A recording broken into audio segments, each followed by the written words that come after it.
Welcome back, ladies and gentlemen. I'm going to start off this review with a disclaimer. This book that I'm about to review was written and published before the current Russo-Ukrainian conflict and was meant to be satire and is not a prediction of things to come. Please calm your flags in the comments. What is expressed here is my opinion. I encourage everyone to read the book and come to their own conclusions. And if you do read the book, please leave a review, as reviews are the lifeblood of the indie author, and I'm sure our current author would appreciate it. Today we are reviewing Boom Boom Boom by Ian Kirkpatrick. And I'm going to give you a smaller secondary disclaimer. I am familiar with Miss Kirkpatrick. I follow her channel, listen to the Loin Stream that happens every Friday night where we read a book, and you all should join us because it's a lot of fun.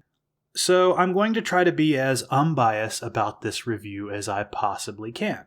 And I feel I do a pretty good job of that. But before the review, I'm going to do a bit of shameless self-promotion.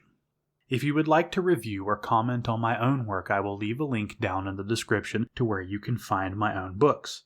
Or if you just want to see what I'm up to or find more book reviews that I do, you can follow me on YouTube, Rumble, or Twitter for more book reviews and occasional other stuff, sometimes contests, sometimes I just get a wild hair to make something based off of one of the books that I've read. Now, back to Boom Boom Boom. Our story begins with Jan Bagin, who is a Ukrainian YouTuber who works nights stocking a grocery store.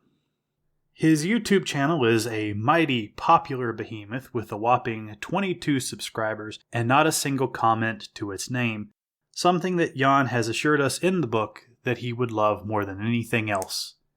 What is it that Jan does on his YouTube channel, you might ask? Well, that's a very good question.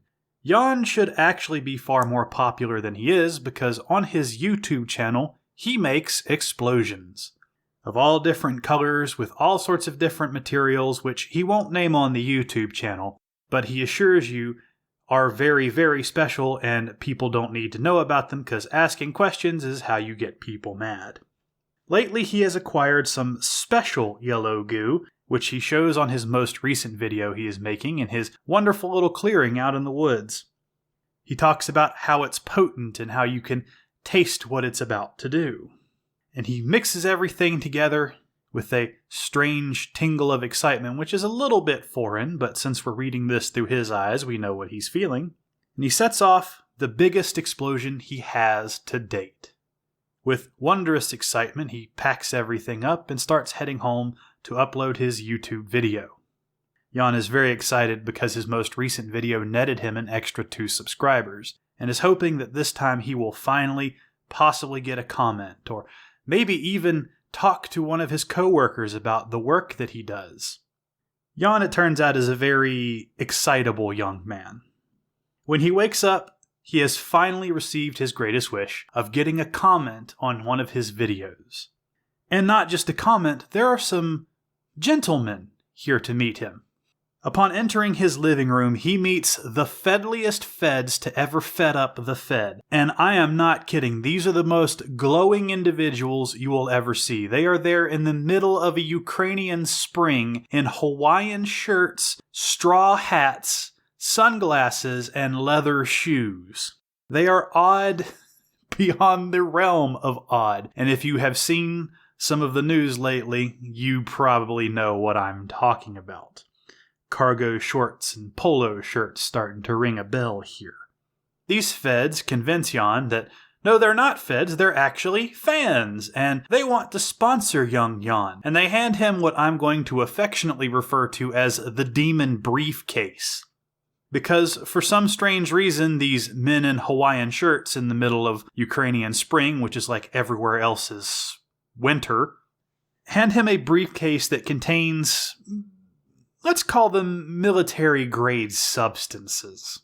Jan has a specific ability. He has a taste and smell ability. He can smell gunpowder on the men from the guns they're carrying. When he makes explosives, he'll actually taste the substances he's mixing. How he's not dead, I don't know. It's a mystery to us, and it's a mystery to everybody else who knows Jan. But he can smell what's in the briefcase. And it's like Christmas to him. He's excited, he's overwhelmed. It's very confusing that these men would just show up. But after some cajoling and some absolute oddness and glowing from the Fed sitting across from him, Jan agrees to take these and not talk about where he got them so that he can make new and greater explosions for his videos. He's so excited by this, he actually decides to play hooky from his job so he can go play with these new toys, a sentiment I can understand, if not entirely agree with, in my more advanced years. Going to his clearing, he uses some new red stuff to make an explosion that literally changes the color of the sky, like rocking cars a mile away, moving branches. It was a monster of an explosion, and Jan is excited. He is so excited. This is going to be an amazing video to upload and show all 22 of his fans. The next morning, he's got a few new comments, and he's even got new subscribers, and things are all starting to come up Jan. Until his friend Alex starts to text him about the explosion that happened last night and how tensions between the Ukrainians and the Russians are on high now because each one thinks the other one attacked the other one. Did I mention the fact that Jan lives on the Russo-Ukrainian border? Jan, ever being the little himbo optimist that he is like, no, everything's fine. People are fine. There's no reason for anyone to get mad.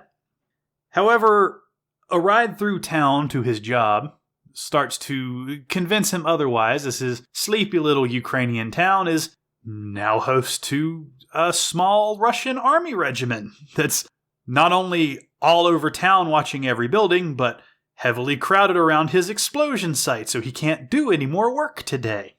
Convenient that. Jan decides to just go to work and pretend like none of this is happening, trying his best to be cheerful around the new occupants of the town, telling them to try out the local bakery, and just generally being the friendly little guy that he is. Even his boss is telling him that he needs to cool it with his explosions hobby because the Russians would just love to have an excuse to haul him off and do all sorts of horrible things to him because his boss hasn't forgotten the Holodomor, and Jan is just a bit too optimistic for where he's living. After spending a very agitating night with very little to do at his job because their shipment didn't arrive because of the Ruskies, Jan makes it home, or I say makes it home. He decides the itch to make a new explosion is just a little too much, so he goes in search of a new spot. He finds a little lake with a nice big clearing and decides he's going to try some of the new stuff he made. This time, instead of the red goo, he tries a dark powder. And this stuff starts heating up fast. I mean ridiculously fast. He hasn't even had time to put in his usual fuse and set it and run away before this thing goes off. And when I say goes off, I mean, well, the name of the book says it all. This thing knocks over trees, scorches the landscape, kills all the fish in the lake, and even lodges some shrapnel in poor Jan, who, staggering, bleeding, and not entirely clear of head, somehow hops back on his scooter with all his stuff and drags his mangled ass home. His parents, upon seeing him covered in soot, burns, and leaking bodily fluid, start to rightfully panic, as any parent would. And it's about this point that Jan kind of loses his ability to communicate, probably from the massive amounts of blood loss. His father, being the wonderful, understanding man that he is, takes care of his son, cleaning him, bandaging him, and doing his best to make sure he doesn't bleed out and die.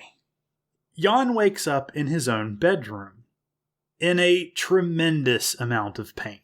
Even he can't ignore the fact that he's been bleeding.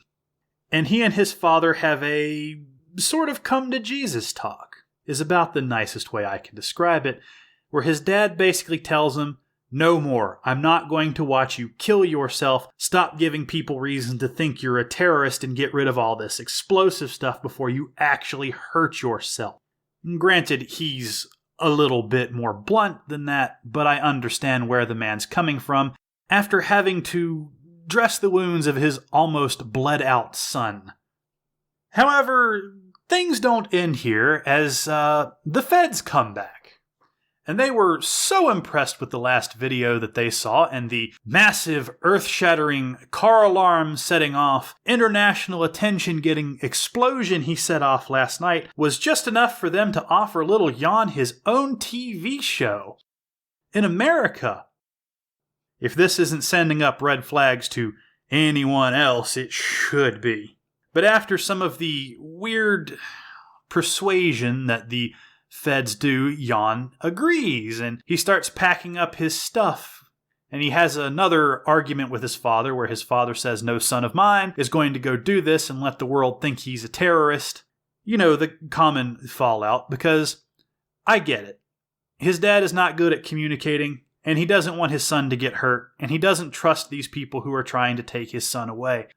But he's from a very unforgiving society, and he needs to be a lot more blunt in his wording. Jan, however, has very little of it, says goodbye to his dad, says goodbye to his mom, and jumps into the car with the feds to go start his show in America. And thus, the federally induced haze begins. And that's where I'm going to leave the timeline off.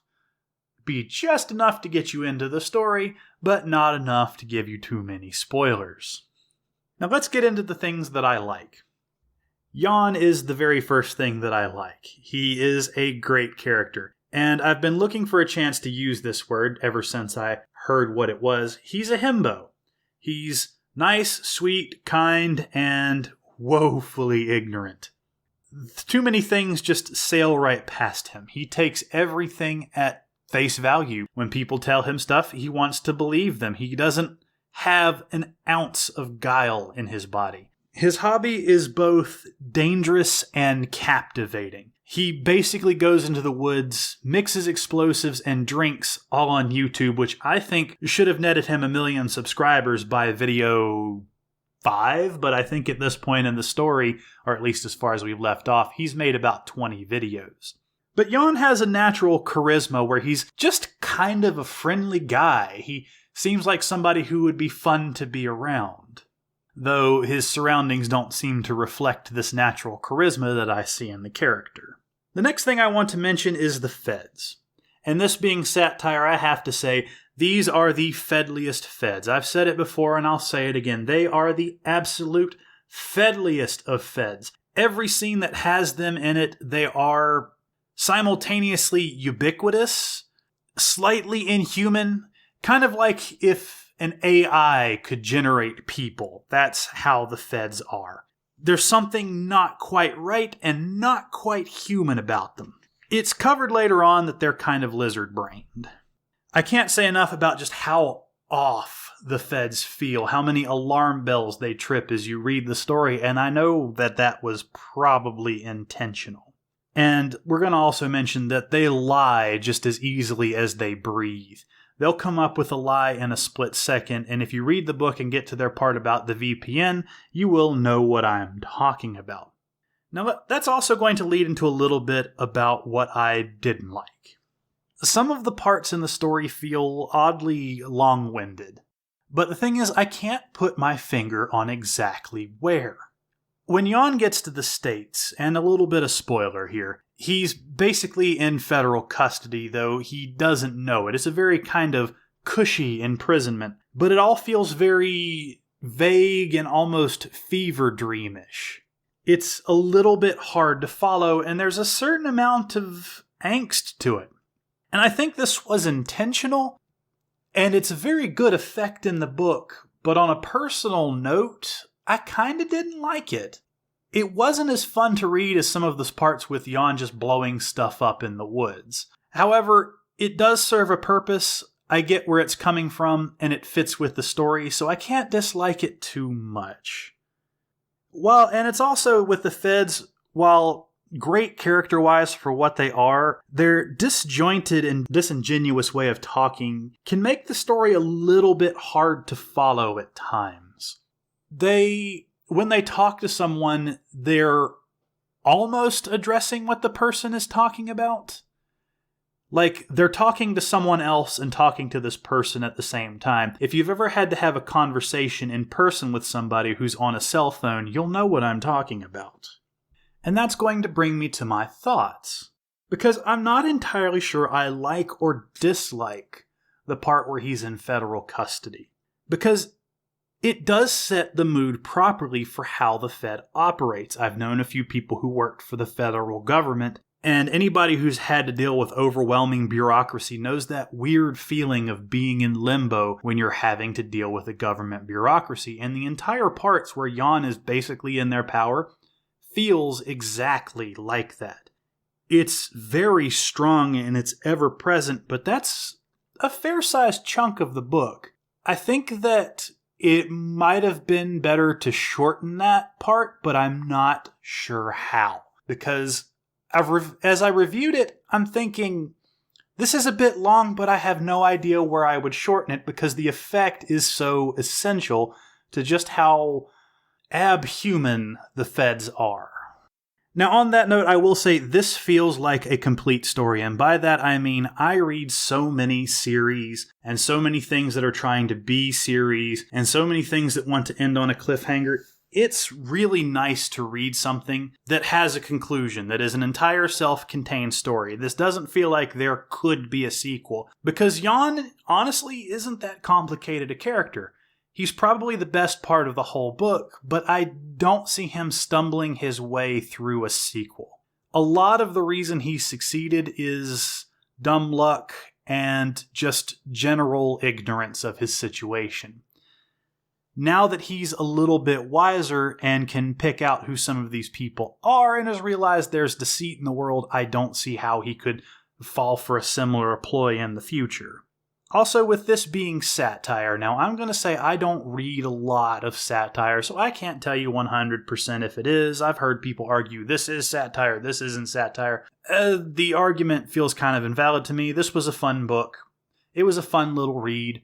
Jan's a fun little character. Some things feel a little long-winded, but honestly, it's not so much that it destroys the book. And you could be forgiven for it being long-winded in some parts because it does set the mood. One final note, though, and I'm keeping this review just a little bit brief. Several times in the book, Jan mentions that he's not a drunk, but I think he might be a drunk. When he's testing his ingredients, he has a bottle of vodka around for a palate cleanser.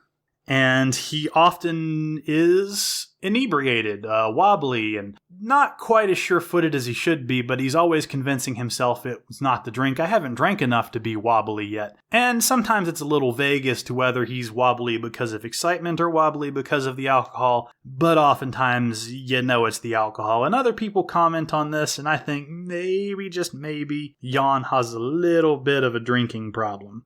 And it's not just when he's drinking, it's also when he often talks about needing a drink. In fact, to deal with a lot of his problems, he will take a drink, which leads me to believe that maybe it's not so much that he wants to drink as that he might, maybe just a little bit, need to drink. But that's a little tangent. It's just something that kind of niggled at me throughout the whole book because he's always saying how he's not a drunk. He's Ukrainian. It's not possible for him to be a drunk. And that's another thought that I want to bring on here. Throughout the book, the feds, when they talk to Jan, always refer to him as a Russian, to which Jan always corrects them that he is Ukrainian. And there's a lot in this book that deals with the general nature between how the Ukrainians and the Russians feel about one another, and how Jan feels about the two sides. I like Jan's take a little better, but it never really clears up what the situation is in the end. It kind of returns to a status quo, and the only thing that changes in Jan's life is that he's more or less achieved his dream, and he's gone through a small amount of personal growth. But nothing in the major scale of things has changed, other than maybe a small war was averted. And with that, I will wish you all good luck. Thank you for listening to my review. If you have any books that you would like to hear my take on, please leave them in the description. I do tend to favor indie authors over conventionally published, but I will read whatever I find interesting or whatever captures my fancy. If you would like to read, review, or criticize my own works, I will include a link in the description. Also, please keep the comments civil in the comments section. Also, if you enjoy what I do, please consider giving this video a like, sharing my work, or subscribing to my channel. Thank you.